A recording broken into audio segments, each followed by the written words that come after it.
Now it is my honor to invite the next moderator for the third session of this forum, and that is Madame Yasmin Sooka.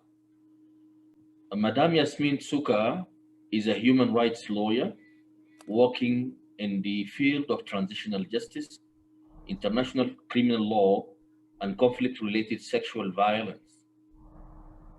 She is currently the chair of the Commission on Human Rights in South Sudan for the Human Rights Council, investigating serious international crimes.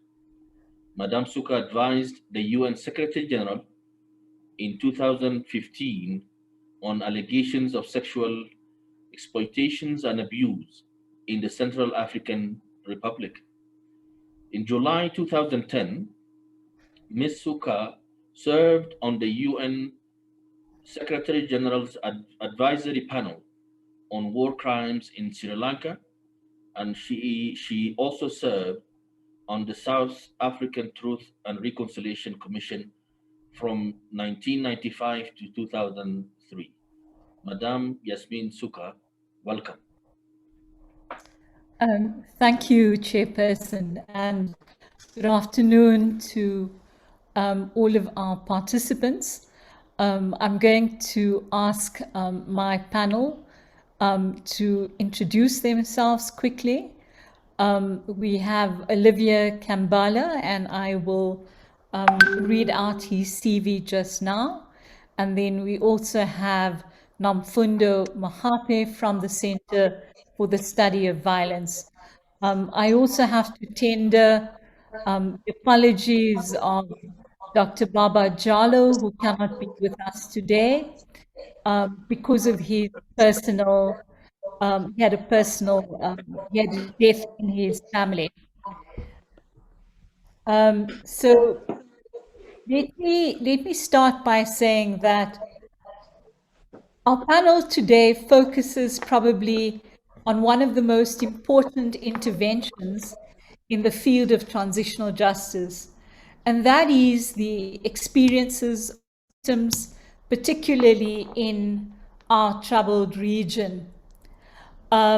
We also have to look at the way in which the impact of the COVID pandemic has had on these processes themselves, increasing the vulnerabilities of victims.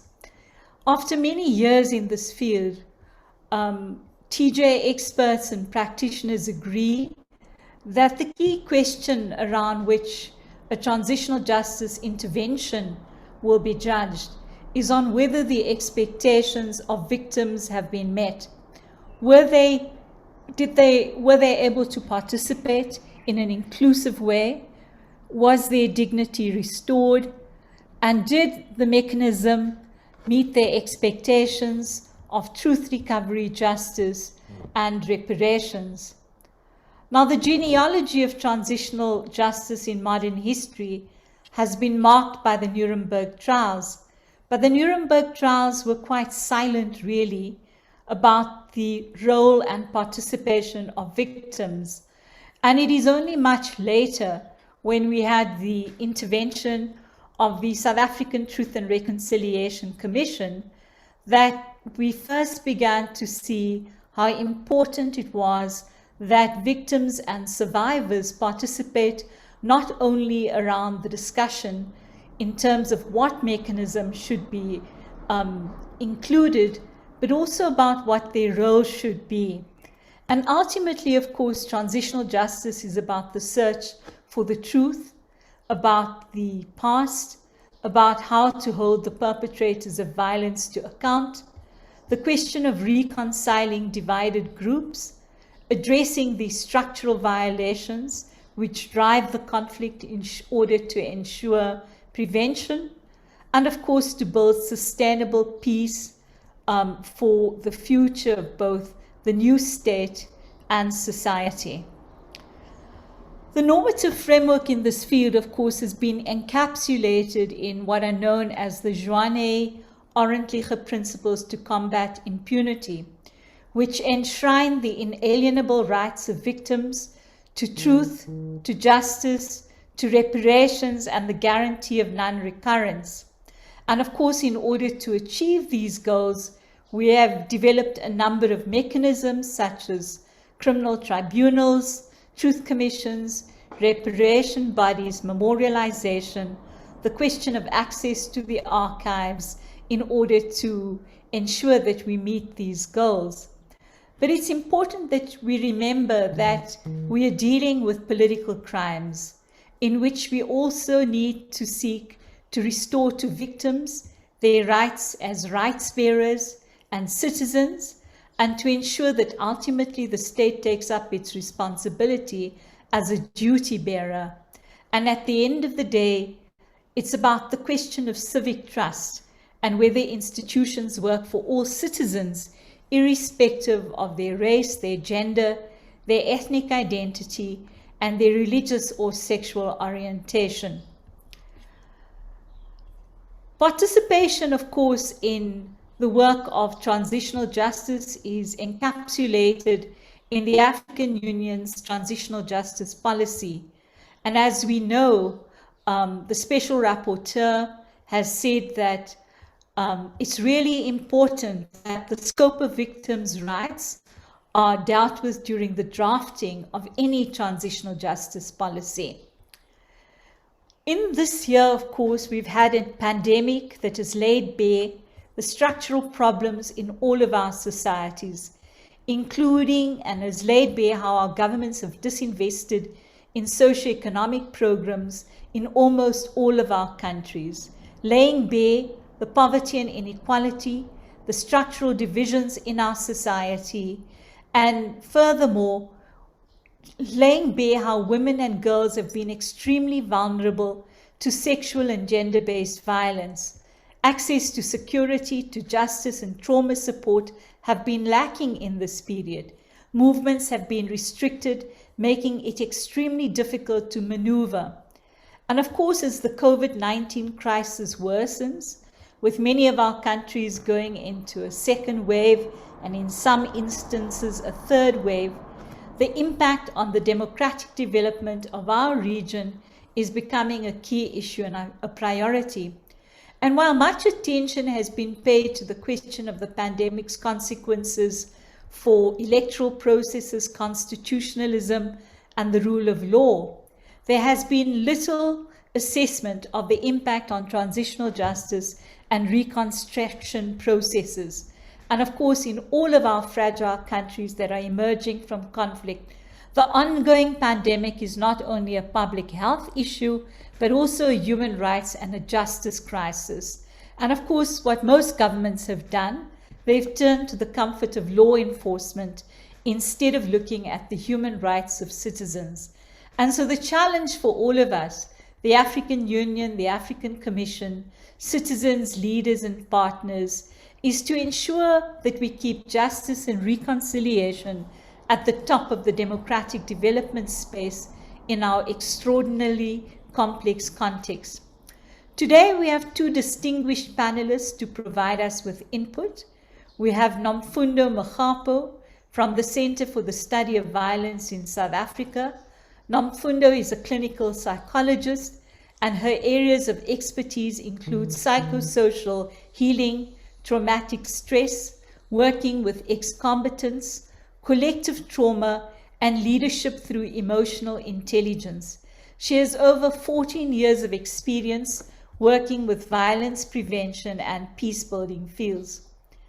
Our second panelist is Olivier Kambala, a former colleague of mine.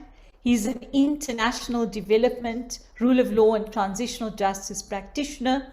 He has over 17 years of experience on working on human rights, the rule of law, judicial reforms, transitional justice, access to justice in post-conflict reconstruction contexts, which include Mali, Mauritania, Niger, South Africa, Burundi, Togo, Tunisia, Cote d'Ivoire, and Guinea.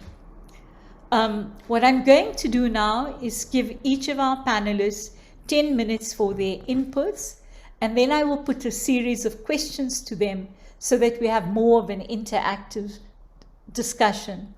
If you have a question, I will encourage you to put this either into the chat box or into the Q&A function, and we will then look at how we put these questions to the panel. So let me welcome our first panelist, Nomfundo, to do her presentation.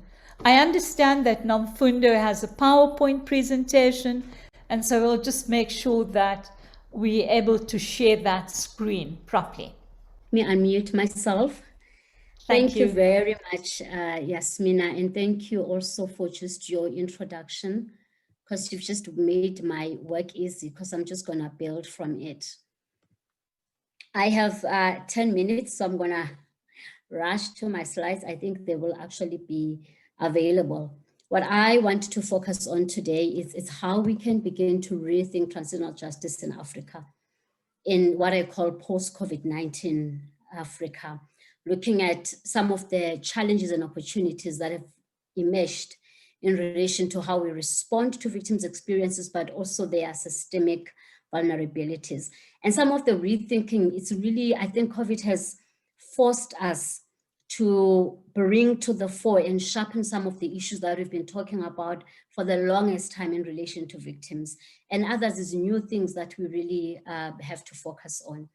And when we begin to talk about COVID-19, I always say that COVID-19 at an emotional and psychological level has affected all countries. We have been talking for the longest time about what we call collective trauma.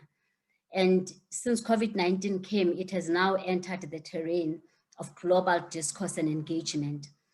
The issue, however, is that for us, our responses to COVID need to take into consideration what I call a pre-COVID context in societies like ours that struggle with transitional justice, because then that has an impact on the interventions that we need to have post-COVID in ensuring that we are able to ensure that the voices of victims are heard, but also that they are supported, and that all these transitional justice mechanisms that we are developing actually, as Yasmina has said, benefit victims. If you've heard me talk before, you would have heard me talk about this, and it's very important for me to highlight this, because even before COVID-19 came, those of us there, the trauma and psychosocial practitioners working with issues of transitional justice and working with victims to ensure sustainable peace, have been saying for the longest time that our continent, Africa, is a continent that is wounded. And this woundedness, and for me, this is very important to send home because it builds on some of the proposals that I will be discussing today. That the woundedness does not only affect the individual victims. The victims and the survivors, yes, come being affected, but they need to realize their rights within a society where even the institutions themselves, if we don't consciously deal with them, can be wounding and are themselves wounded and actually perpetuates. And we've had examples from the previous discussions that perpetuate the exclusion of victims and the re-victimization of the victims. Victims find themselves in societies that are fragmented and disempowered, that are not able to support them. And those who've had me talk, you know, a topic very close to my heart is that the mindset of the leaders and their own woundedness actually creates this rife environment for a wounded context that makes it difficult for victims, despite all the processes and policies that we have on TJ. If this wounded context is not addressed, we have been saying even before COVID, that it's very important to address it.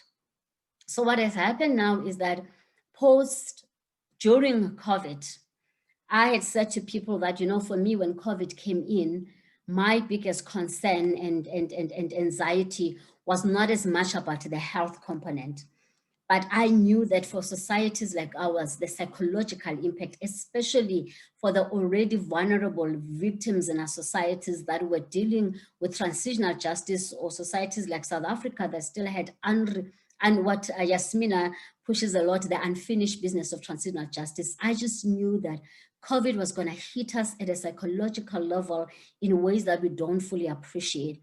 And we were already a society that was not yet fully awake to the importance of issues of trauma and healing and wounding. And I really hope that for us as practitioners of transitional justice, COVID-19 has become a wake-up call.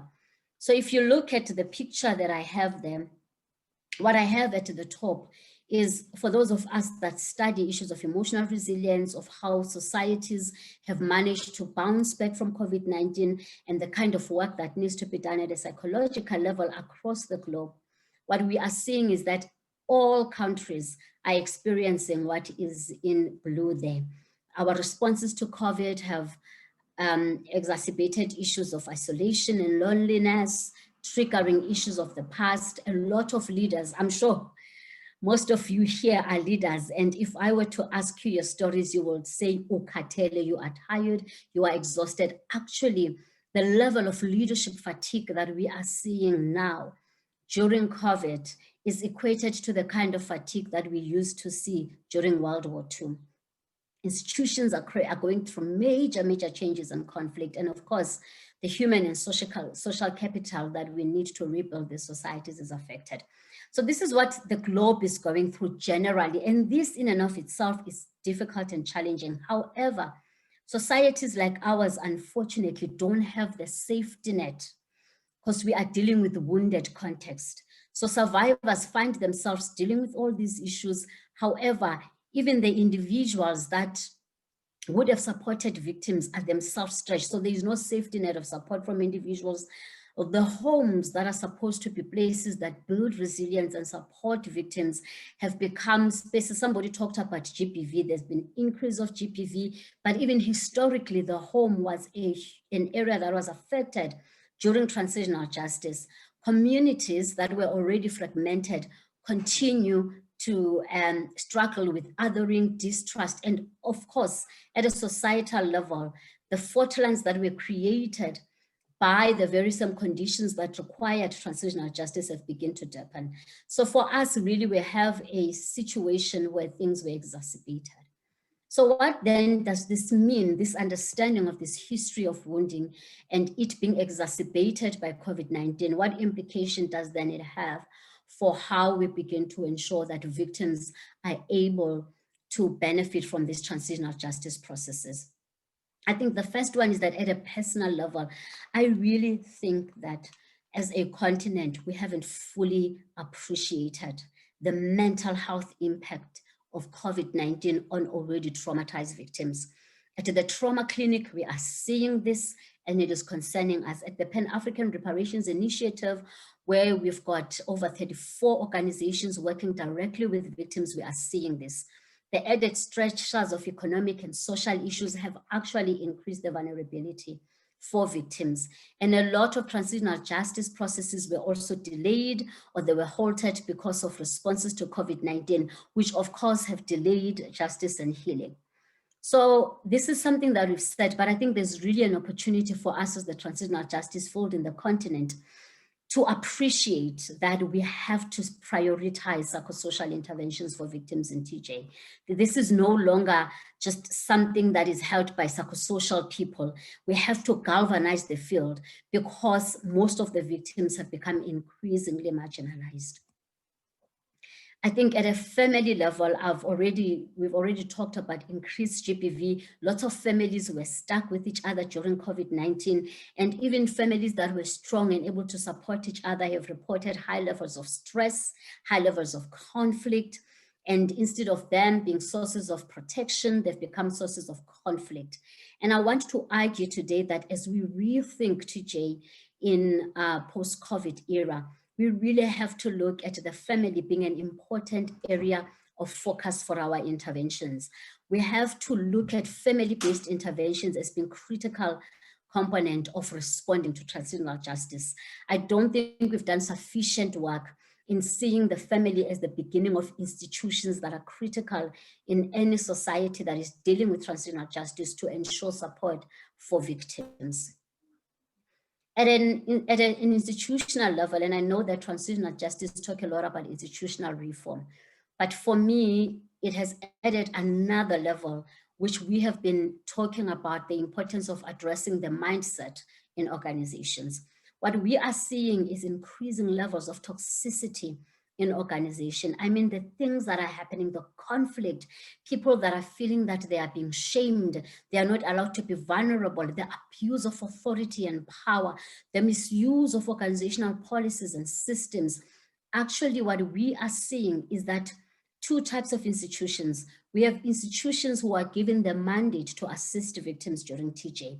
But because of all these organizational issues, they are incapacitated. They don't have the capacity to deliver to victims. Actually, a lot of victims report that they feel victimized and they experience secondary traumatization in the hands of these very institutions.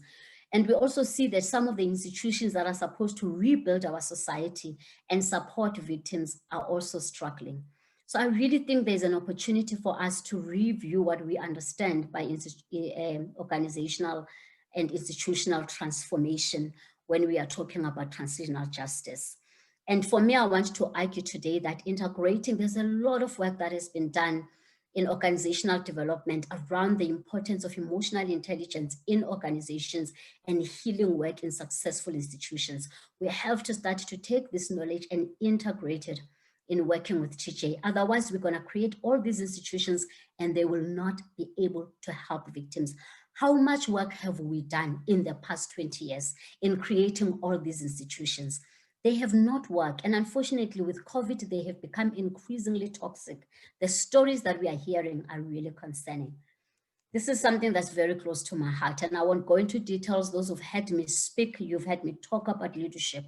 But I want to argue today that COVID-19 has put to the forefront the importance of leaders who've got the capacity to cultivate their most resourceful self, leaders who can be calm, who can be focused, who can bring hope in the midst of the biggest of challenges, leaders who will not send soldiers and kill people because they themselves are triggered in trying to deal with the ills of COVID-19.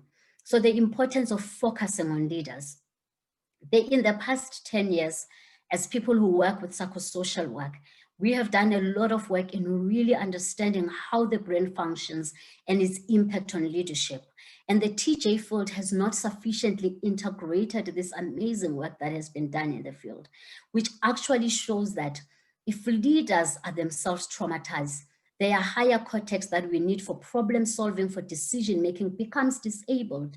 And we have emotional hijack, which impacts their capacity to lead. How do we really have leaders? How do we train and work with leaders so that they can be able to function from their cortex, from the part of the brain that enables efficient and effective leadership?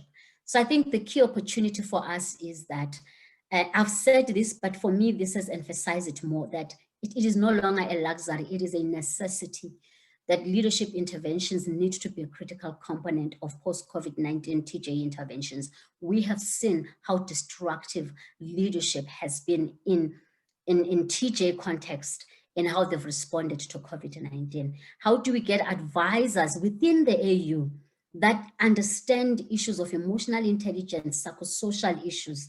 How do we ensure that we integrate leadership coaching within our interventions? And most importantly, a lot of you here have invested a lot of money in TJ processes in Africa, but how much of that money goes in training our leaders to deal with their own, to be capacitated, to deal with their own emotional reaction and the emotional and dealing with the emotions that are represented by the people that they work with? And I just finally, just in closure, I want to come back to us. I have been working in this field for the past 20 years now, as a psychologist, but also as a practitioner in transitional justice. I have never seen what I am seeing.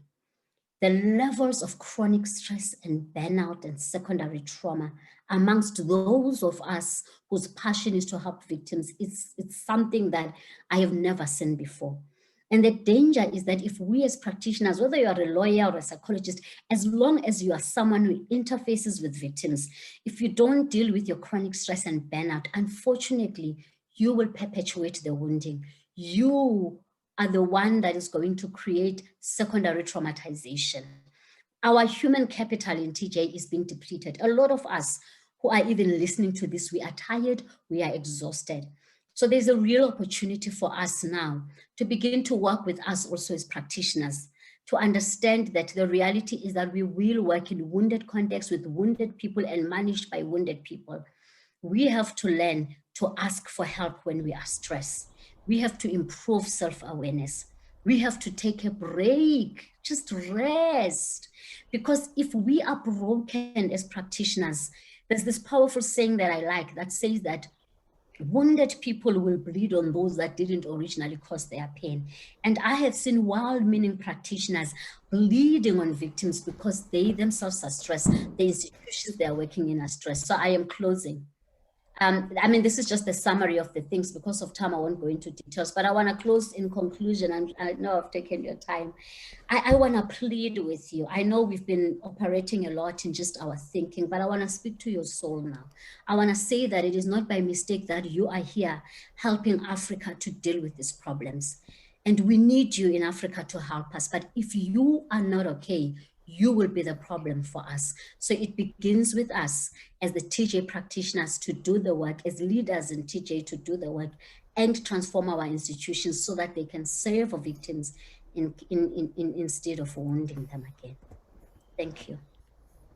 Thank you, Nomfundo. I think all of you will agree that Nomfundo has really raised one of the most profound issues in the transitional justice field, and the one that is probably the least talked about and the least supported. And yet we know from the experiences that all of us have had in many conflict and post-conflict contexts that nobody really deals with the wounded society and, of course, wounded leadership.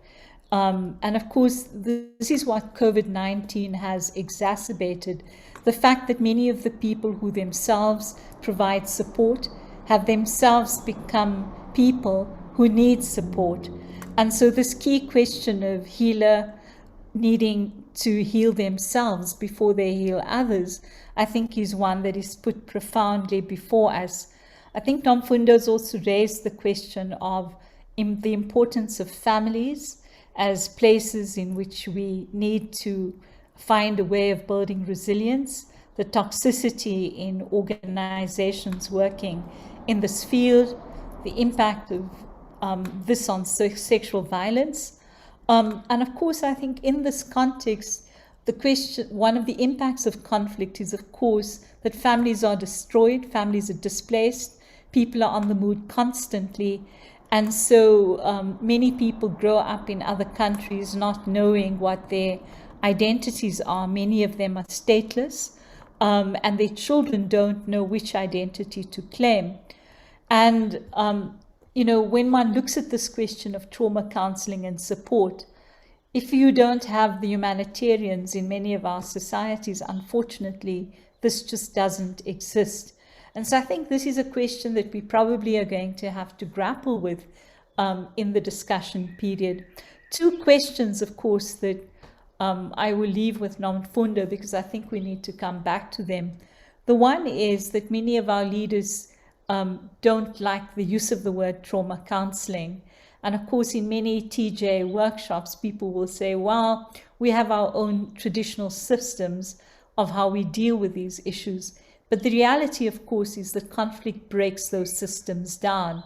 And so in that context, what do we deal with? The second is, of course, a question that is increasingly coming up in our field, and that is that we are working remotely. Now, in this remote context, we're doing documentation, we're doing investigations if we want the work to proceed. And so I think a key question is also security and support for victims during that process.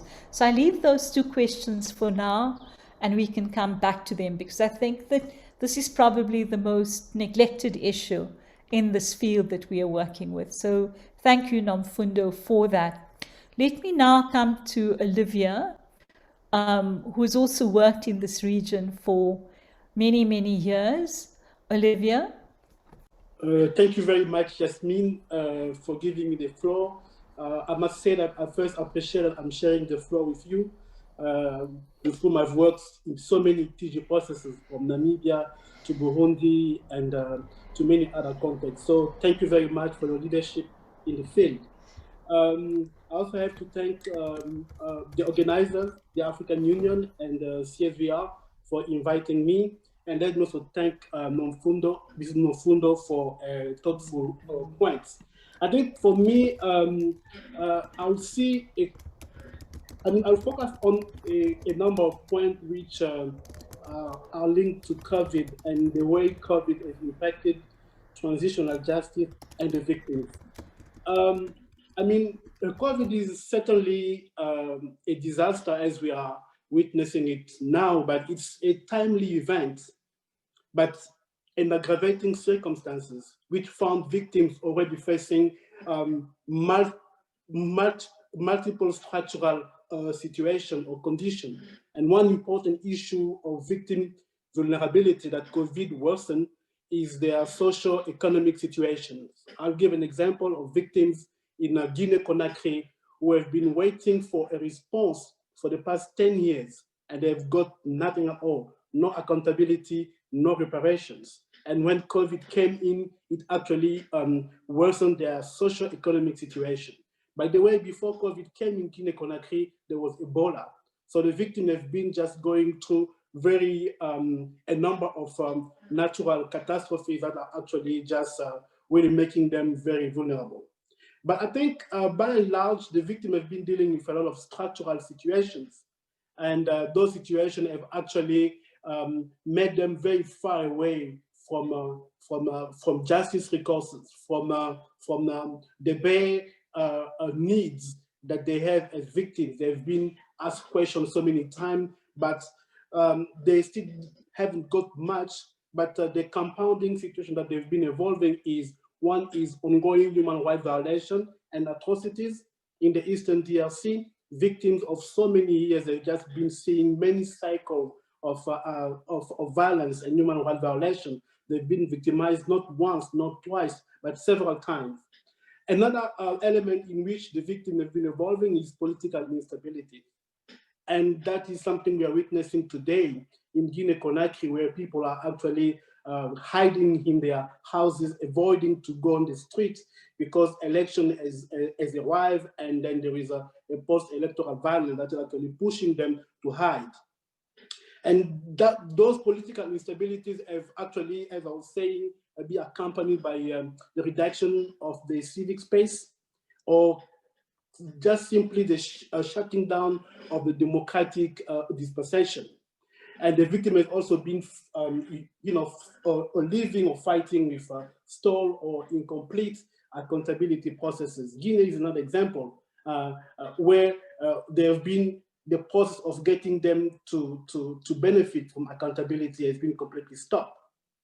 Another country that has actually been seeing an incomplete accountability process is Cote d'Ivoire.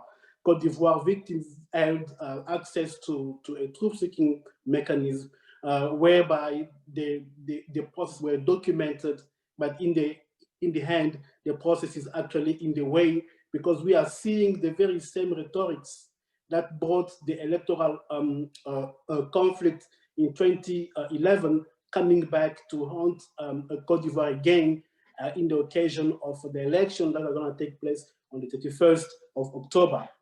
And also what the victim have been living with is this sort of everlasting reflections on what to do about the victim and the delays in designing and implementing victim recourses.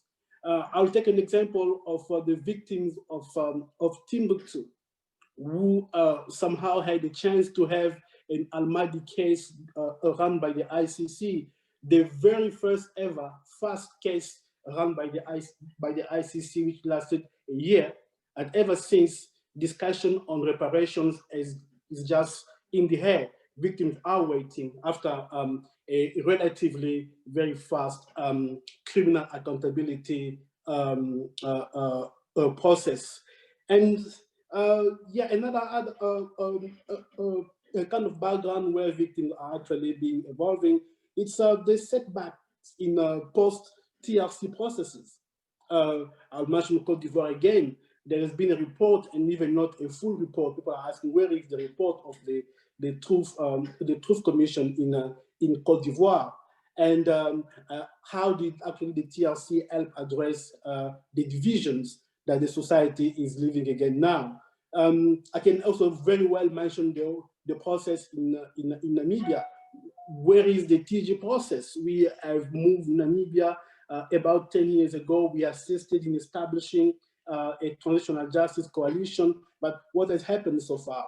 The DRC is another example. 10 years since what is called the UN mapping report, which documented over 600 human rights violations. 10 years on, we are still not actually seeing anything for the victim. So, I mean, it's clear that COVID is certainly a very terrible situation that we are all grappling with, but it actually found that the victim already facing very serious structural problems. A number of TJ determining factors and how they've been impacted by COVID, and I already mentioned some: the political situation, instability all along, the socio-economic situation, poverty, compounding the victims' struggle for life every day, the humanitarian situation, which is being dire in certain places, but also the whole issue of strategic sequencing of transitional justice, which has been halted completely by the arrival of COVID. Mali is a case in point where a Truth Commission hearing has been completely stopped by COVID, and of course, another coup d'etat, which is the second in less than 8 years that Mali has actually seen. So talking about TJ and prevention, I'll say that it's quite serious, or it's quite terrible how we have not seen TJ playing a preventive sort of function. Burundi, for an example, where victims have been embarked into a very long process of actually getting documentation, trying to collect memory of what happened to them. But in terms of prevention, we see rebellion continuing to happen, etc. So is the case in the DRC. So COVID is also, I must say, an opportunity to actually bring some sort of renewed advocacy on certain TJ processes. In the DRC, for an example, and thanks to the Nobel Prize Dr. Mukwege, the whole issue of what to do with a massive report on human rights violation in the DRC 10 years on has actually been put on the table. So I think with all this, I think we need to actually ask ourselves a number of questions, and some of them I can sum up is that, do we really need new frameworks on TJ to respond to decades of failed attempts of bringing criminal accountability and providing reparation and reforming abusive institutions? How long do we have to work in the lab before addressing the suffering of the victims? And how many more normative frameworks do we need before we make a change in the lives of victims and societies, before we bring into life a transformative TJ agenda, before we make an end to a lip service slogan of never again? And how much have we learned from failed, stalled, or stillborn TJ processes? So allow me, Yasmin, in not trying to respond to all these questions, but to try to say a few words on the opportunity that the AU TJ framework has actually brought. I mean, there are certain countries in which I feel very ashamed to go back and then preach transitional justice, because I've been doing it for the past 15 years. It has become like a very rhetorical thing, or just business as usual, where we will go and then present people with the framework of TJ and nothing happens for them. But I think I'm supporting fully the AU TJ framework, but I would like to highlight 4 points I believe should happen to make it more relevant. One is that the AU TJ framework should synchronize with sub-regional initiatives to curb impunity, fight gender violence, and strengthen the rule of law. In West Africa, for an example, I'll just mention the Niamey Declaration of September 2018, in which Commissioner Ahmad was actually part of it, and I was there as well. The declaration is a perfect blueprint to fight impunity, to foster the rule of law, and then fight gender violence.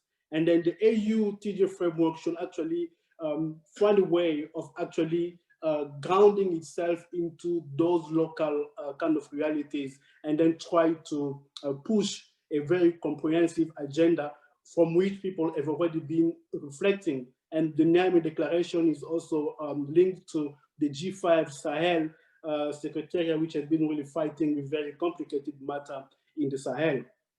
I think also the AU TJ framework should actually benefit from lessons learned and standard of transitional justice across the continent. And I think one thing that the AU framework should do is to actually clarify the rhetoric and then to kind of ensure that there is no confusion and a lot of pick and choose by leaders on mechanisms that are actually very convenient for them. And the whole rhetoric of reconciliation, everyone wanna be embarked or creating a reconciliation process, which is actually a way of actually running away from accountability. And the TJ, the AUTG framework should actually try to also make sense of the different tools that exist.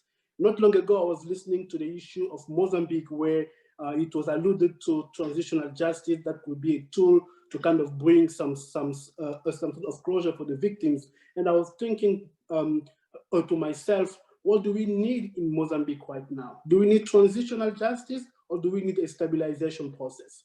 Are we going to respond to war by bringing justice forward, or we need to get some sort of sequencing where we actually halt the suffering of the people and then we bring them justice a little bit later or in the process? One other point that the AUTG framework should actually be doing or thinking of doing now is to operationalize the framework through practical, effective, and meaningful steps for the victims and the field in Africa as well. What the AU can do could be to create some affinity groups on prosecutions, on reparations, on traditional accountability, on sequencing, so that when a problem erupts somewhere, we do not go back again in opening the normative framework. We already have people who are in a standby sort of force, ready to go and then put things into practical terms, not start to reflect over and over again. And I think the AUTG network, TG framework should also develop a strong socio-economic niche or agenda, because this is going to help the African Union to contribute to address the root causes of right violations and violence. It can also help the African Union to embark on a more holistic and complementary transitional justice process, which can mix stabilization and transitional justice, and which can mix all other useful tools or useful processes and TJ. The last one would be the AU should actually think of mobilizing resources to support victim initiatives. It is very important that the normative framework is complemented very, very fast with some concrete some concrete actions which can actually make victims to believe that it's not all about talking and talking, that there are some element of concretization. I stop by then, Yasmin, and thanks for giving me the floor. Thank you, Olivier. I think you've raised some really important questions, and you've also alluded to the fact that in the region we have a number of countries who are moving through some sort of transitional justice process. You've raised the question of victims in Guinea, the question of Cote d'Ivoire. You've also, raised the question of the fact that in many countries, even the development of the TJ process has stalled. And I can only say to you that, if you look at my own country, South Africa, 26 years in the making, this, while we thought in 2017 that we had quite a historic victory in the reopening of an inquest into somebody who had been killed by the apartheid forces more than 45 years ago, and having the person indicted, we believe that this process would then flow. But this year, of course, we've had 3 inquests, 1 criminal trial. All of them have been stopped because the National Prosecutorial Authority hasn't wanted to kind of proceed, and have cited the COVID pandemic as one of the reasons why they are not ready on each of these issues. in South Sudan. As we know, nothing has happened in the period since the revitalized agreement was signed. And in fact, the TJ agenda has come to a complete halt.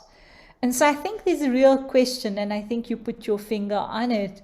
It's not about new normative frameworks. I think we have a great deal of normative frameworks. And of course, added to that is the transitional justice policy of the African Union. And so the question really is around leadership, political will, and of course, national ownership. And what we've also seen is that in almost many of these countries, the rhetoric has been around, well, we need peace first, we need stabilization first, and then only we can deal with the justice issues. And I think from our bitter experiences in the region, unless you hold these two issues in tandem, you're never really going to achieve sustainable peace. And so this question of a transformative TJ agenda, I think, has to focus on how do we ensure that leadership takes up its responsibilities. Now, granted, in some instances, I think many countries are willing, but the leadership is unable because it's a weak, fragile context. Also, there's a great deal of need for technical support. But of course, there are also countries where we need to remember that the political elites themselves are implicated in the violence. And in many of our countries, the economic questions really drive the competition for resources and for political power. And in that context, I think we need to look at how do we begin to use the tools that we do have. You've made some, I think, important recommendations, and we will come back to them. The question of lessons learned, and I think that's something that we need to give attention to, a study on lessons learned and best practices. I think the second is, and this has been a bitterly fought battle, I think we no longer have to argue the need to include mandates of many of these bodies, the question of corruption and economic crimes, because in many of our countries, this is destroying democracy, and there's a democratic deficit that we need to engage with, and this impacts directly on a government's ability to deliver on its socioeconomic rights obligations to its citizens. You've also raised the question of creating affinity groups, and I think that that's an important issue. And then the final point is really this question of mobilizing resources to support victims' initiatives. And you know, these are not new issues, but it is really about the political will to make sure that they do happen. In our chat box, we also have somebody who has raised the question of whether Article 108 of the AU's transitional justice policy has, you know, is perhaps anti or undermining violence against boys. And I think that's an issue that we perhaps have not yet discussed, and one that I think when you look at Nadia Murad and Professor Dennis Mukwege, they have made they have made known their opinions that when we look at conflict-related sexual violence, what we often don't understand is that while we document the experiences of women and girls, we have not been so good at documenting the experiences of men and boys. And yet, of course, it's the same forces who are perpetrating the same kind of violence. And I think that's a new issue that it's not new in the sense of the violation, but it's certainly new in terms of the documenting of experiences and understanding what that then means for issues of masculinity and leadership in our society. So let me come back to our two panelists. And Nomfundo, I think you've also heard what Olivier has said. But I think two questions that, you know, I posed right in the beginning. How do we deal with tradition and custom? What do we do in the absence of having trained professionals, particularly in rural areas? And I think in many of the kind of contexts we work in, perhaps you have one psychologist in an urban area, you have a few trained counselors, but the further away you move from the city, the less likely you are to find somebody of assistance. And in that context, many people then rely on the traditional system. But that sometimes can also be anti-women and anti-girls and have incredible inbuilt gender biases. And so it would be interesting to hear from you how we begin to maximize our resources. A second question that has come up, and this has been the question of working remotely. In the international criminal justice field, prosecutors say that they don't trust, interviews done that way because they're not sure who's sitting in the room on the other side. And they also don't know if victims will be able to cope with that kind of interview system without having some kind of formal support. So, these are some, and of course, COVID is going to be here for at least another 6 months to a year, and our work can't come to a stop. So in that context, what recommendations do you also have? Thank you, Yasmin. So just some of the inputs in relation to the traditional mechanisms. There is a lot of work that we've done in working, there's a lot of work that's been done in working in communities. For example, at CSVR, we work with people that we call change agents who are directly from the communities and build their capacity to be able to identify victims, but also ensure that there is support for them.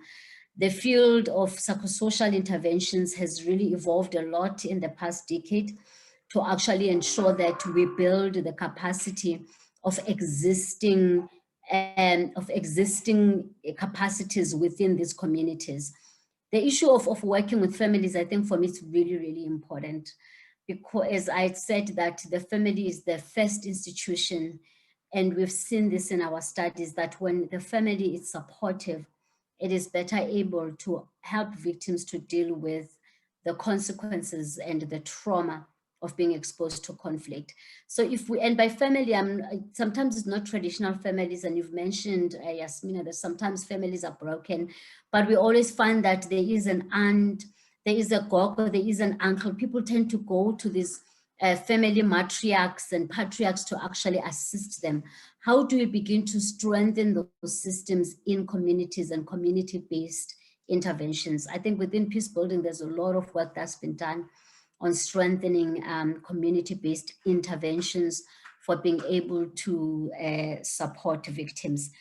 We've done some work at CSVR in terms of looking at these traditional mechanisms. And I think it's really important because most of the time when we talk about traditional mechanisms, we automatically talk about how harmful they are. And what we've been highlighting is that we need to study these mechanisms and look at those that are actually helpful and facilitate healing and build on those, because there is mechanisms, there is things that we've been doing as Africans to actually ensure that we facilitate healing for the people that are affected. Let us learn from those and enhance those. In instances where there is harmful ones, such as the exclusion of women at times, or the re-traumatization of rape victims, this is where we need to do advocacy and address them. But we really need to watch against having this blanket approach that, traditional mechanisms are problematic and they do not work. There is a lot of learning. Actually, as a scholar of psychology, I had said to people that when I go back and I look at things that our grandparents used to do and some of the things we're proposing in psychology, you will be surprised how many of our own approaches actually correlate with some of that. The idea of working remotely, there's been very innovative interventions for those that work with victims to see how we are able to work remotely. Interestingly, the Pan-African Reparations Initiative met in September, and there was a lot of discussions on what are some of the methods that we are using to ensure that we are able to reach victims who can't see us face to face. Telephone counseling, telecounseling is very popular now, and we have been amazed at how useful it's been and how impactful it's been, because for the longest time we thought you need to see clients and victims face to face. At CSVR, we have now an emergency telephone line that we are using to reach victims. And since April, it has actually worked and we've seen a difference. We've seen some creative things. For example, currently there is this webinar that we are having at CSVR. And when I was joining it, they gave an option of saying, do you require data for you to do this? And you put your phone number and they buy data for you. So we have to look at those creative mechanisms where we redirect our money. And for me, what we actually learned is that we need to redirect our investment. We need to invest more on security and IT security for the information that we have, because paper-based security is not working anymore. We need to invest more in data and ensuring that our clients and the people we work with have data. So for all the people that are investing in TJ, we've approached some of our donors and told them that we need to shift some of the funding to ensure that we are actually aligning with this remote support for victims. And you asked a question around leadership, and I just want to touch on it because it is something for me that I think it's really important. When you were saying, Yasmin, that, you know, for most leaders, of course, I've said to people, you can't go to leaders and say, hey, you're traumatized, you need to go for counseling. They will reject it completely. Because of course, as leaders, calling myself also, you know, as a leader, even of an NGO, because leaders is not just only government leaders. We are so asleep, right, to how our own unresolved issues impact our leadership. We don't allow ourselves to be vulnerable. We don't allow that at all. And actually studies have shown that when you are vulnerable as a leader to your struggle, you're in touch with your emotions, you've got a better capacity to lead institutions. But considering this reality, there's a number of things that I had been proposing, and we've tried to do some of this during COVID-19. For example, I have been called in a number of leadership trainings for a lot of government leaders in our society. Rather than saying we've got a training on psychosocial healing, they will then call me to say, okay, we are looking at resilience for leaders. Let's bring in someone who talks about healing. We're looking at performance appraisal, strategic plan. We just need, again, even for those of us who work in the psychosocial field, to learn to use a language that the leaders can actually understand. I had to learn as a psychologist to get out of my comfort zone and start talking to leaders about strategic planning. How in your strategic planning do you actually integrate awareness of your history as an organization and how it impacts the cultures, impacts your capacity to deliver on your strategy.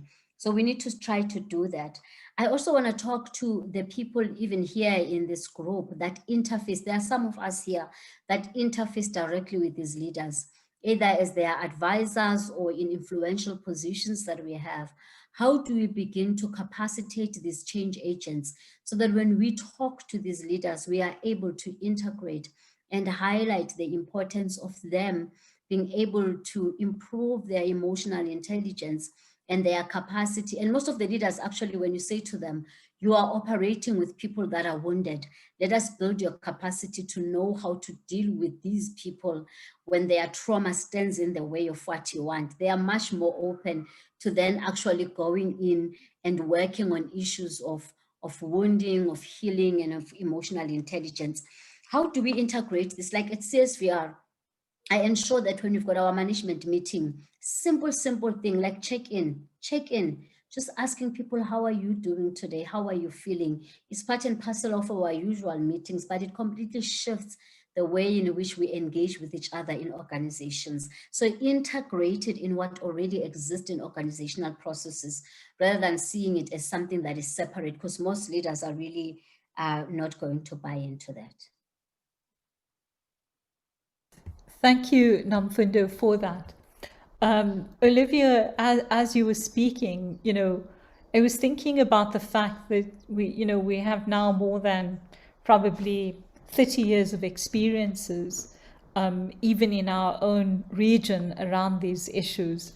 And, you know, when people talk about how we assess the success of the kind of transitional justice policies and measures we've implemented, many argue that the question is really how the expectations of victims have been met in terms of individual and at the societal level, and also how they have become, really citizens with rights in our societies, But of course, we know that reparations is probably the weakest area. Structural reform is a very weak area. And in fact, most governments don't really want to pay for this aspect of work. And so from the myriad of your experiences around this region, what lessons or opportunities can you offer to our participants around how we can deal with these issues?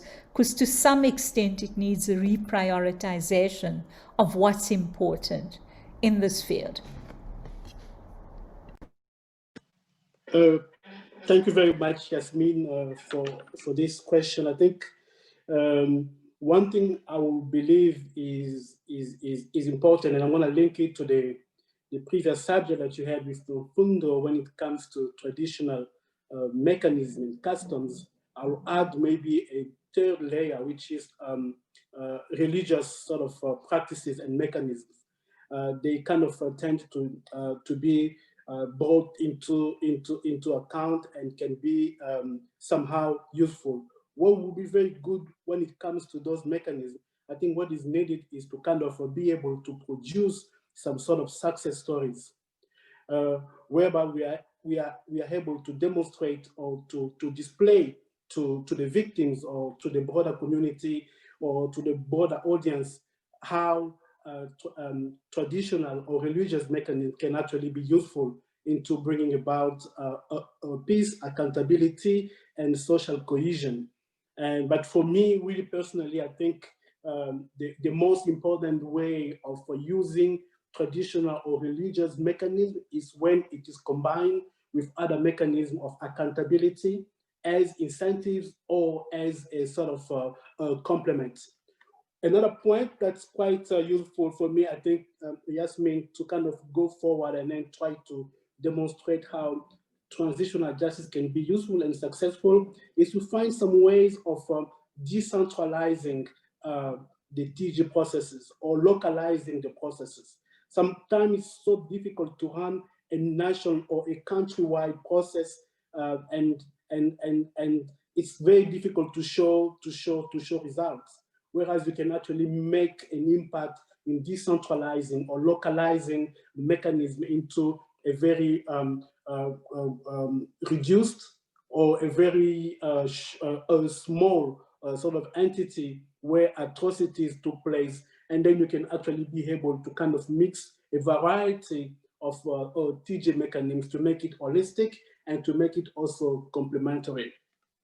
I'll also think, well, I'll also like to put one point in terms of what could really work for the victims and what can be displayed as best practice, or what I can suggest is not to waste time, not to procrastinate bringing about criminal accountability.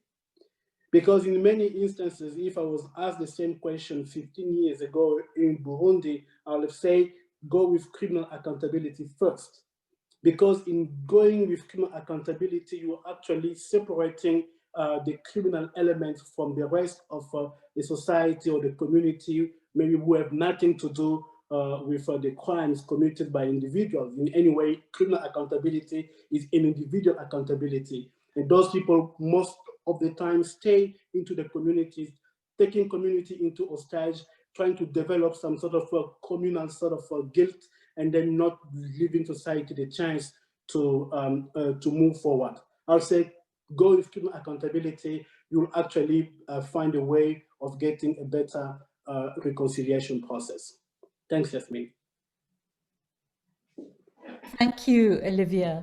I mean, that's a really interesting point, and to be quite frank, the one that leadership in the region is the most averse to. And of course, in dealing with criminal accountability, there's always the question, there are two issues that are raised. The rhetoric is usually, why don't we get peace first? And then the second is usually, let's have sequencing. And I think from the years of experiences, we know that unless you begin to build both the criminal justice process and the truth recovery process, it's possible that the criminal accountability issue could be shelved for many, many years to come. And as long as you don't deal with that issue, impunity in a country continues to rage. And so from that perspective, what would your advice be? Because particularly, I think, in our region, even with the policy, there's, I think, there's a huge obstacle to achieving the criminal accountability mechanisms. And often when they do exist, there's a perception that these have been imposed by the international community. So what would your response be to that? Yasmin, this is a very tough one in the sense that you are addressing two layers of issues, one which is technical and one which is political. And most of the time, on the technical side, people claim that the justice system is not as performing as it should, not able to actually bring about international standards. But I think that kind of excuse cannot be entertained too long. An example is Central African Republic. Central African Republic is actually bringing about criminal accountability in creating a very mixed and hybrid sort of court, the criminal special court, which is operating within or alongside local criminal accountability mechanism, and which is actually bringing a world law in front of the court and actually prosecuting them. So technically, the issue of waiting is problematic because you can actually build capacity in a relatively short pace and then start showing results. And the second point is the political one, whereas you actually battling with leaders, with I mean all those rhetorics about the peace processes, which most of the time is a way of hiding amnesties or sort of some sort of immunity deal that they could have actually had. In the Central African Republic, the African Union has actually come with another deal which has been criticized quite widely, but which has not been able to stop the accountability process. And I think for me, it's a term I don't really like to use, political will, because I really don't believe it is always about political will. And I think political will needs some time to be pushed or to be forced so that we can actually move forward. Thanks. Thank you, Olivia. I mean, I have to say that on the political will, I've always believed that it's civil society really who build that political will. But Nomfundo, turning to you, I mean, a huge question is, how do you rebuild societies who come from a kind of conflict in which the violations are so extreme that they have broken down every kind of norm in that society? And of course, in that heady mix of violence, it's pitted brother against brother. And often, when you just look at the overwhelming sense of the kind of violations, and lots of people in the region say, oh, that never used to happen. But the kind of things we see now, really the kind of atrocities that are taking place, it really breaks down the divisions and it exacerbates the divide between peoples. And yet, at the end of a peace process, with the stroke of a pen, societies are meant to find ways of living together without having to really deal with the fact that at the level that they are at, there have been no real attempts to deal with rebuilding trust or to deal with the kind of personal trauma and the loss of trust that they have both in neighbor, brother, family, society, and of course the institutions of government. And this is not an area that's really attended to by the transitional justice process. There's not a lot of policy work that has gone into this question of rebuilding communities, except for a very few places around the region. What would your recommendation be? Because this could be an opportunity in terms of rebuilding societies from the bottom up. Thanks, Yasmina. I have always argued that part of the reason why when you come to the continent, you find that in our TJ processes, we're no longer dealing with just one incident or that of conflict. We're actually dealing with cycles of historical conflict. And part of this is because the way, and most victims will tell us, you are choosing that you're going to deal with 1958 to 1965, but the conflict and the trauma existed way before. And part of my argument is because when we pushed for the trauma work, people tell us it's too clumsy, is too unclear, is too uncertain, is too big, where do you even start? And because of that, we shy away from it. This thing that I call the projectization of TJ, where you must have a neat project with outcomes, has really been quite problematic. We've evolved in the field to look at how we measure impact and shifts, but long-term investment in creating those shifts is really important. And as you are saying, for me, just the prioritization of the healing work and understanding that actually, if we neglect this, what feels too messy and uncertain, if we neglect it, it's going to recreate more problems. I really concur with Oliver that as somebody who's been working in TJ for over a decade now, I'm even embarrassed to say I work in TJ because the cycles just keep on repeating over and over again. And we keep on saying, if the people are broken, if the communities are broken, we cannot be able to achieve the TJ outcomes that we want. So investing in community rebuilding, definitely going into these communities. There is a lot of work on collective trauma, which is another area that I really have been doing a lot of work, and there's a lot of work that has been done in the continent, dealing with the collective trauma, finding ways of collective healing. So you can't just go into communities and talk about how to just only deal with justice and redress for victims without dealing with that brokenness, with identity issues. There is a lot of work that has been done. We now have to look at how we can actually integrate it in our work and begin to invest in these interventions.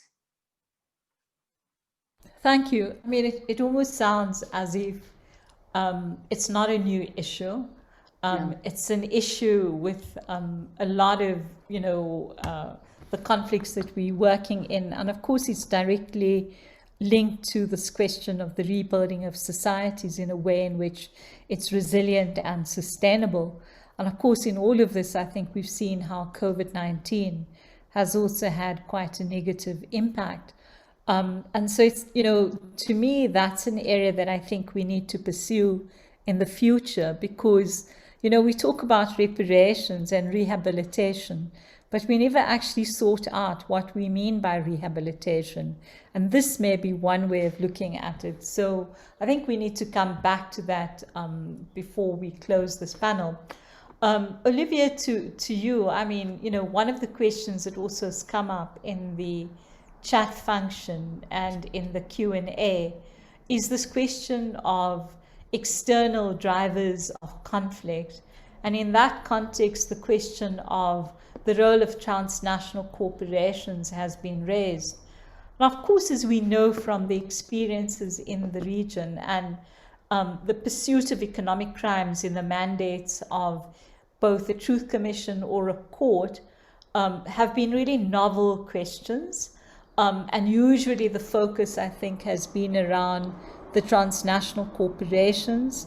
But the focus has not been around the question of governance structures in many countries because they are, to some extent, the partners and enablers in this field of the drivers of corruption and the illicit flows of funding. And I think a question that is arising in the continent is, how do we deal with asset recovery? How do we also deal with the fact that many of the banking and financial institutions and property markets in the region are benefiting from these illicit flows of funding? It's not a new field. And I mean, if we go back to when the Human Rights Council actually was the UN Human Rights Committee, I think many people will remember that there were two rapporteurs. The one was Louis Jeannet, who focused on civil and political rights, but the other one was El Hadji Gise, who later became a judge in the African court. And when you look at Al-Haji's report, it deals with all of these issues, but it was too hot to handle for the international community at that time.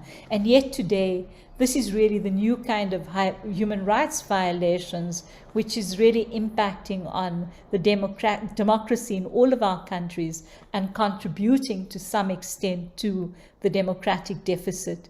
In this context, how do you deal with these questions? Because it's a common factor across the region. Yasmin, this is really an important point, an important aspect that actually I would call conflict resources, and these are the links that actually continue to fuel the conflicts and corruption, arms trafficking, and all the supplies that really need to be addressed as well.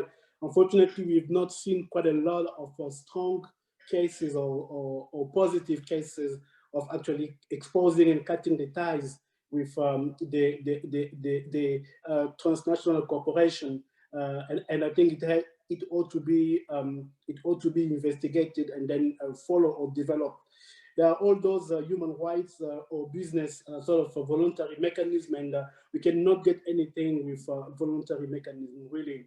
But I had in mind the whole case of Gas Kuoven from Liberia, and who has been prosecuted, but I'm not sure that there has been a sufficient link between his prosecution back home and the effect that could have produced. He was prosecuted before a domestic court. So these are areas that need to be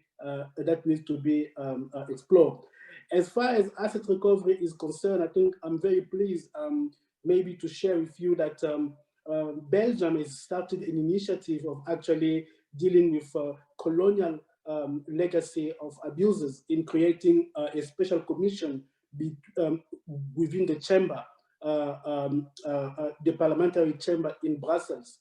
The process is actually ongoing, and one of the points that they've really highlighted is how the colonies have actually suffered economic losses to enrich the metropole. So we'll see, maybe this could be a triggering factor where people are going to be really looking at the economic crimes, the corruption that have fueled the conflict, and most importantly, asset recovery, how to bring back home the loots, and then see how the other point is going to be, will there be sufficient governance at home to use those repatriated assets properly and correctly? Thanks, Yasmin. Thanks, Olivier. I mean, you know, this is obviously the burning issue of our day. And, you know, last year in Colombia, you had a Colombian civil society group where a community was affected by mining, actually preparing a research report on the devastation, both collectively and individually, for the community. But they chose not to take that to a prosecutor. In fact, they made that report available to the investors in that particular company. And what was, I think, quite extraordinary, we saw that the pension fund and some of the investors divested from the company. And so I would argue that perhaps this is something that the African Union, and particularly the Commission, really needs to look at as another form of accountability. I think we've also seen in many countries, and I think in the US, Magnitsky, in the UK, they've just passed their own version now, and a number of countries in the West are looking at how they can use different models of accountability based on people's human rights records, the complicity in human rights violations and serious international crimes, and how they can use that to put people on lists which don't allow them to travel or to have their children educated in other countries. And I think that this is quite a big question for the region, because if you look at many of our conflict engulfed countries, you have leadership that lives as expatriates in their own countries. and all of their assets are in neighboring countries. And so I think there's quite a challenge for the African Union to begin to look at this question, because, you know, in the past we've only talked about the role of the corporations, but we haven't talked about the role that governments play in being enablers of this. And I think the other issue is an agreement on how to deal with the question of asset recovery. But I'll come back to you on those questions because they're really important for the reparations question. I mean, so far in the world, we only have one example of repatriated assets, and that was, of course, with the Marcoses, and that money was then given to the Human Rights Commission in the Philippines to set up a reparations program. So this is something that we need to think about because it impacts directly on victims. Nomfundo, I would like to come back to you because you raise a really important question, and this is the question of collective trauma. You know, I think that it's also one of those fields in the TJ lexicon that has been neglected. Of course, you see a lot of work being done around this area. You have John Corker and Fumble Talk in Sierra Leone, and they're doing great work. You have some groups in the DRC who are doing incredible work around these issues. And of course, in places like Peru and Colombia, at the level of indigenous people, you have a lot of indigenous work around this question of collective trauma. But useful to hear your reflections on how you think we can integrate this into both the policy framework, but also in terms of really looking at this question of rehabilitation of our societies, which I think must be an important component of a government's work. What would your views and recommendations be? No, thanks, Yasmina. I think the good news is that if you look at the African Transitional Justice Policy, it actually takes this into consideration. We had raised this issue and it was really encouraging to have the ear of the African Union Commission and ensuring that they integrate this. So the policy talks, for example, when it looks at reparations, how to look at the concept of collective harm and how collectives can actually be harmed, and ensuring collective reparations, which also includes collective healing.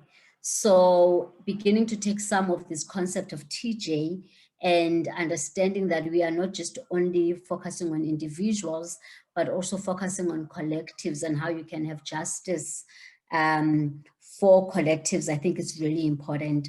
And the emphasis in the policy that we are focusing not just on individual, but people, the people. That's why it's the focus on working with the people and how as a collective we can facilitate that healing. So, and as you are saying, there was an input earlier on about really going and looking at what is already working.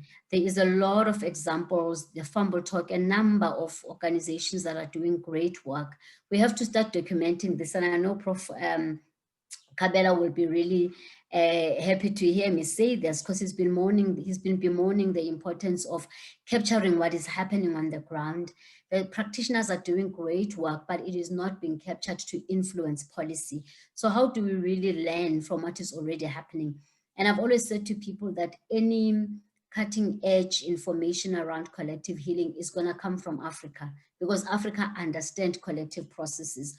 When you go to African communities and talk about collective healing, you don't even have to question them. They understand it. It's only the psychology where you have to convince them that actually collectives can be traumatized. You can have a psyche. Collectives can have a mind of their own. We are already doing the work, but how do we capture it and how do we make sure that it influences mainstream thinking around transitional justice, around rehabilitation, and around reparations? Thank you. I mean, you've raised one element of, I think, the challenge, which is the capturing of best practices. And to some extent, it meets with what Olivier spoke about, the question of what lessons can we learn and what have been best practices. But one of the challenges, of course, in the region and in many of you know, the processes that abound is this question of collecting data and having proper mechanisms set up for the collection of data, the analysis of that data, and then also making sure that that analysis is able to be fed back into communities. Because often when data is collected, nobody ever goes back to those individuals to tell them how that data has been used. And so many, you know, many communities also raise the question of the re-traumatization by the myriads of interviews that are done by so many different groupings. And in that context, what would your recommendation be? So I think we've been clear at CSVR, but also just as a collective through the Pan-African Reparations Initiative with the 30-something organizations in Africa across various countries that are actually working with directly with survivors and victims. One of the things that we've pushed for was that issues of data collection, M&E, have to be seen as a critical component of interventions. So from the beginning, practitioners should be involved in defining what needs to be collected and ensuring that we collect data, not data that we will mine and use for ourselves, but data that will make a difference in the lived experiences of survivors and victims. So involving practitioners from the beginning, we found that it really, really works. We've ensured that when we design these data collection mechanisms, already in the system itself, the issue of feedback to communities, feedback to survivors. What we started to do at CSVR and other partners in PARI are also doing the same thing, is to start collecting data in the communities. And we've been told for the long time, you know, communities cannot collect data, can we train them? Actually, we've taken these change agents, which are people from the community who are trained to do emotional support. And we've actually trained them on collecting data and filling it in our M&E system. And we've seen that it is possible. And the richness of information that we get from them is even much more than what we are bringing as practitioners. So how do we train community members on collecting data that works for them? The ownership of data is so important, and beginning to analyze data in a way that will make sense and make sure that they are also involved in the interpretation of the data because it is their lived experiences. This is a really serious issue. I think in the next time we need to talk about M&E and data and how we can use it to ensure that it benefits survivors and victims and communities in transitional justice. Thank you, Nomfundo. Olivia, you know, in the earlier panel, I think there were numbers of questions that came up around the question of violent extremism. And I think more recently, both in Cameroon, in Nigeria, we've also seen the way in which the security forces have responded both to the question of protest and violence. And of course, in many of the transitional justice responses by governments, they also argue that because these conflicts are asymmetrical and that they are fighting terrorism, the ends justify the means. And many of them don't see themselves as operating in this question of human rights violations and serious crimes. In this context, how do you think TJ can respond to this question? Thanks, Yasmin. I mean, the violent extremism situation is quite complex, as you alluded to. The disproportionate response of the state army or the state security operators can actually become a problem. And I'm taking it as an example. The incident of Obosagu in Mali, where last year all villages of Fulani people have been completely wiped, and it's still not very clear by who. Was it a rival group, or was it a sort of disproportionate response of the armed forces? And then that's really poses the whole problem of how to address the responsibility of those who are actually supposed to protect the people in this kind of situation. Unfortunately, I mean, we have not seen quite a lot of movement towards having a stronger stance against the official troops, the official forces who actually somehow commit atrocities, either as retaliation or I don't know, for whatever reason, but those are atrocities that need to be addressed.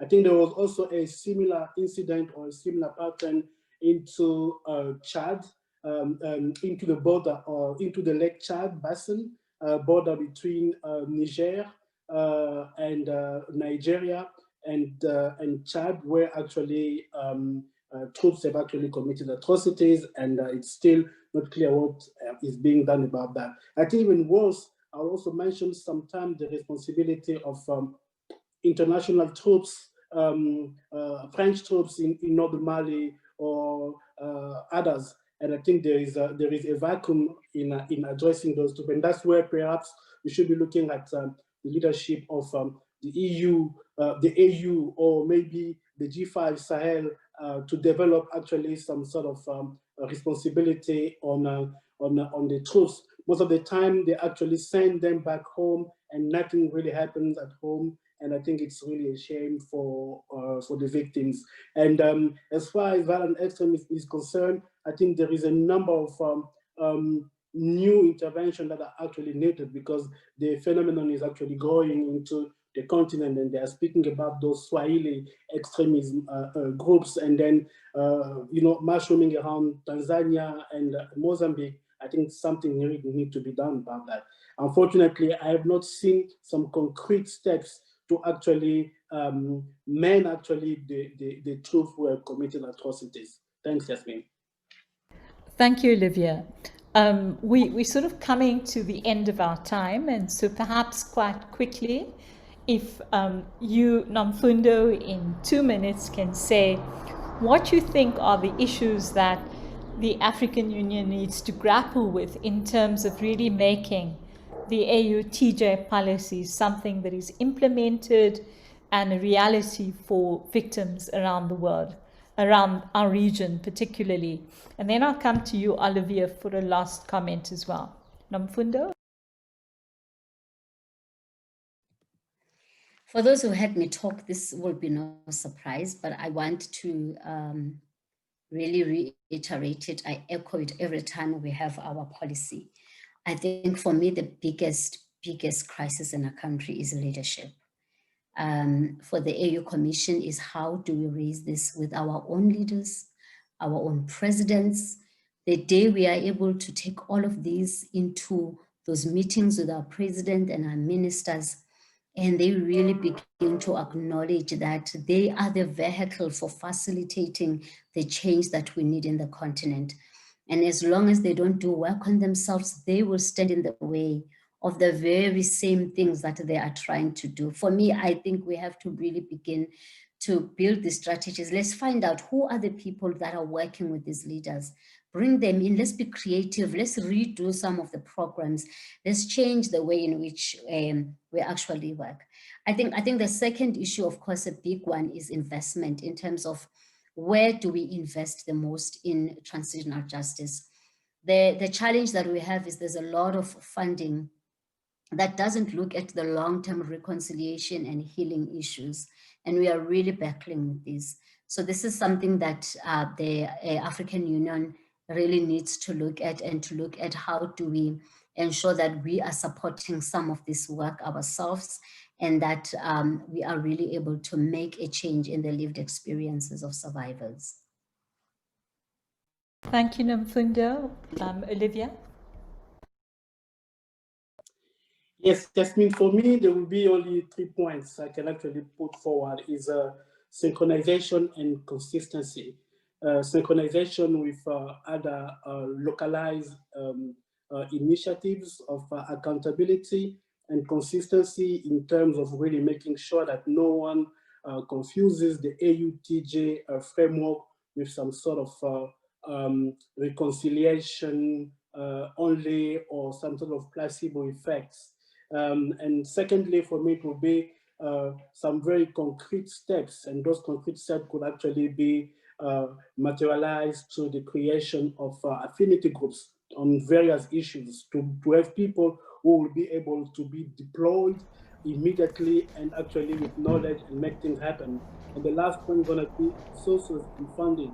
And I actually like the fact that you actually raised the whole point of asset recovery and asset repatriation, and that could be some sort of hints in where the African Union can actually get funding. Thanks, Yasmin. Thank you.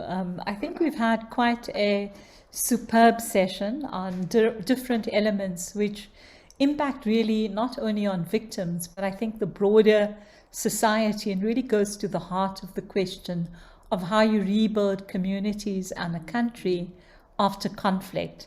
And that really transcends, I think, the question of leadership, the notion of both collective harm and collective reparations, but also the question of rehabilitation. And then, of course, I think the key question, which is, what are the lessons learned? What are best practices in our region? The question of funding, and whether we place enough attention on ensuring that all of these things do work. So thank you very much to my two panelists. I will hand over to the organizers, but I think our two panelists have done us extremely proud and well. Thank you.